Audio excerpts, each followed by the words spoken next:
Law number 1، master your emotions, اپنے جذبات پر قابو رکھیں، حالات کو نیویگیٹ کرنے کے لیے وضاحت اور حکمت عملی کے ساتھ آرام کریں۔ جذباتی مہارت آپ کی پوزیشن کو کمزور کرتی ہے اور دوسروں کا اندازہ لگاتی ہے۔ اس لا سے ہم سمجھ سکتے ہیں کہ انسان کو ہمیشہ اپنے جذبات پر قابو پانا چاہیے۔ یہ لا ہمیں سکھاتا ہے کہ انسان کو کبھی بھی غلط فہمی میں فیصلہ نہیں کرنا چاہیے اور غصے میں کیے جانے والا فیصلہ ہمیشہ غلط ہی ہوتا ہے۔ ایک خوشحال زندگی جینے کے لیے یہ سب چھوڑنا پڑتا ہے کہ کوئی آپ کو کیا کہتا ہے۔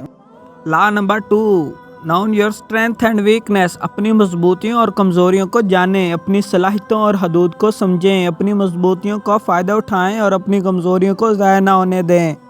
اس لا سے ہم سیکھ سکتے ہیں کہ اپنی مضبوطیوں کو اور زیادہ مضبوط کرنا چاہیے اور کمزوری تو کسی بھی انسان کو نہیں بتانی چاہیے، کیونکہ وقت کے ساتھ ساتھ انسان بدل جاتے ہیں۔ اگر آپ ان کو اپنی کمزوری بتائیں گے تو آپ اکیلے ہی رہ جائیں گے، وہ آپ کو ہرٹ کریں گے، تکلیف دیں گے۔ اس لیے کسی بھی انسان سے امیدیں وابستہ نہیں کرتے اور کمزوری تو کسی بھی انسان کو نہیں بتاتے ہیں۔ ہمیشہ خوش رہیں اور آگے بڑھیں۔ Law number 3، choose yours battle wisely, اپنی جدوجہد کو ہوشیاری سے منتخب کریں۔ ہر جنگ میں شامل ہونا ضروری نہیں ہوتا ہے، ہوشیاری سے منتخب کریں اور اپنی توجہ کو اہم وقفوں پر مرکوز رکھیں۔ اس لا سے ہم سیکھ سکتے ہیں کہ انسان کو ہمیشہ اپنی منزل کی طرف ہی بڑھنا چاہیے۔ وہ منزل ہی کیا جس میں راستے مشکل نہ ہوں، اور انسان کو اپنی منزل کی جدوجہد میں دن رات محنت کرنی چاہیے، دن رات اس کی کامیابی کے بارے میں سوچنا چاہیے، تب ہی آپ اپنی منزل تک پہنچیں گے۔ اور ایک منزل کا تعین کریں اور اسے حاصل کرنے کی زندگی میں پوری کوشش کریں۔ اور زندگی ایک ہی بار ملتی ہے، کیوں نہ اس کو اس اچھے طریقے سے گزاریں اور اس میں کچھ اچھا سا حاصل کر لیں، تو آج سے ہی محنت کرنا شروع کر دیں۔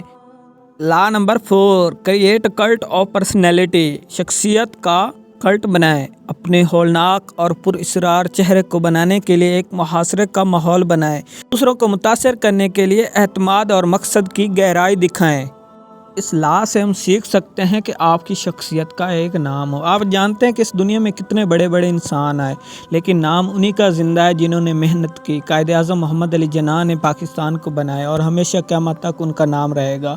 اسی طرح آپ بھی دنیا میں اگر اپنا نام کمانا چاہتے ہیں تو آپ لوگوں کے ساتھ اچھا سلوک کیا کریں، ان کی مدد کیا کریں، ہمیشہ دوسروں کے ساتھ بھلائی کا سوچیں۔ اور کامیاب وہی ہوتا ہے جو خود سے زیادہ دوسروں کی فکر کرتا ہے، کیونکہ اللہ تعالیٰ اسی کی مدد کرتا ہے جو اس کی مخلوق کی مدد کرتا ہے۔ اسلام بھی ہمیں یہی سکھاتا ہے کہ انسان میں انسانیت کا ہونا ہی اصل زندگی ہے اور زندگی کا مقصد ہی لوگوں کی بھلائی اور رہنمائی کے لیے جینا ہے۔ Law number 5، master the art of timing, وقت کی مہارت کا ماہر بنیں۔ معقول وقت پر فرصتوں کا فائدہ اٹھائیں۔ کب کرنا یا اجتناب کرنا ہوتا ہے، اسے سمجھنا فلاح کے لیے ضروری ہے۔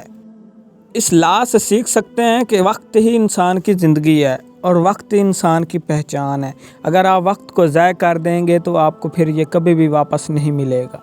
اپنے وقت کو صحیح انسانوں میں لگائیں، صحیح انسانوں کو پہچاننے میں لگائیں، ایسے ہی فضول ضائع نہ کریں۔ آج سے ہی خود کو بدلنے کے لیے اپنے وقت کو اپنے اوپر ہی لگائیں، اور وقت سے آپ سب کچھ سیکھ سکتے ہیں۔ وقت اللہ تعالیٰ کی بہت بڑی نعمت ہے، ہمیں اس کی قدر کرنی چاہیے۔ اور کل قیامت کے دن بھی سے پوچھا جائے گا کہ آپ نے وقت کہاں، کیسے اور کن لوگوں میں وقف کیا اور کیسے ضائع کیا۔ اور یہ زندگی ہی آپ کا وقت ہے، جتنا وقت ہے اتنی ہی زندگی ہے۔ Law number 6، control the narrative, سونے کو قابو کریں۔ دوسروں کی ذہانت کے حوالے سے درستیاں کریں، اپنی کہانی بنائیں اور کہانی کو قابو میں رکھیں تاکہ آپ کی تصویر پر اثر انداز ہو سکے۔ اس لا سے ہم سیکھ سکتے ہیں کہ انسان کو اپنے وقت کی قدر کرنی چاہیے۔ زندگی میں کامیاب ہونے کے لیے آپ کی سوچ اور آپ کا کردار اچھا ہونا چاہیے۔ حضرت علی فرماتے ہیں کہ آپ کا عمل ایسا ہو کہ لوگ آپ کو دیکھ کر آپ کی طرح بننے کی کوشش کریں۔ اسلام بھی ہمیں یہی سکھاتا ہے کہ ہم میں انسانیت ہو، ہم اللہ تعالیٰ کے راستے پر چلیں۔ زندگی میں کامیابی کا مطلب یہ نہیں کہ آپ بہت امیر ہیں، بلکہ زندگی میں کامیابی کا مطلب یہ ہے کہ آپ ایک اچھے انسان ہیں اور آپ کے پاس جو کچھ بھی ہے وہ بہت زیادہ ہے اور آپ لوگوں کے لیے جیتے ہیں۔ اور زندگی کا مقصد ہی یہی ہے کہ آپ لوگوں کے لیے جئیں، آپ لوگوں کے لیے مریں۔ آپ ہمیشہ دوسروں کے بارے میں اچھی سوچ رکھیں، ان کے لیے محنت کریں۔ یہ دنیا تو عارضی ہے اور اللہ تعالیٰ خود فرماتا ہے کہ یہ ایک دھوکہ ہے اور دھوکے کے مال کے علاوہ کچھ بھی نہیں۔ اور آپ سوچیں کہ ایک دھوکے کی چیز سے ہم کیا حاصل کر سکتے ہیں؟ کچھ بھی نہیں۔ آج کا دور ہے آگے بڑھنا۔ آپ ماضی کو لے کر بیٹھ جاتے ہیں، ماضی میں کیا رکھا ہے، کچھ بھی نہیں۔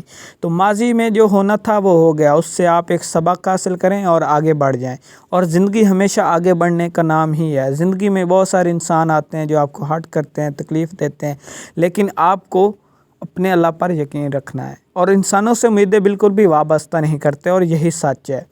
ہمیشہ آگے بڑھیں اور ماضی کو چھوڑیں۔ آپ کا مستقبل آپ کی راہ دیکھ رہا ہے۔ ہمیشہ خوش رہیں، سلامت رہیں۔ آمین ثم آمین۔